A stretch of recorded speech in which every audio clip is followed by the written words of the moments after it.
Hey everybody, we are at the Cabela's in Scarborough, Maine, and one of the things that Cabela's have been famous for is not necessarily a horse corral, but a dump station. And for a while they were free, and then you had to pay $5, but now, at least this one in Scarborough, Maine. I know the one in Pennsylvania still has it. Gone. Totally gone. So I don't know the reason behind it.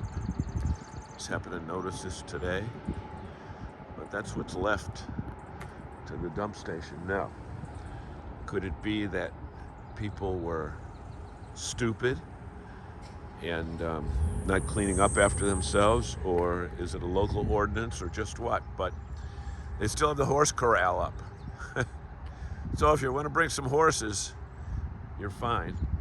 But there's a couple RVs here that spent the night, but we always looked forward to being able to use this facility and even paid for it at the time. But the dump station at Cabela's in Scarborough, Maine is no longer. Have a great day, everybody. Hey, please subscribe. Thanks so much.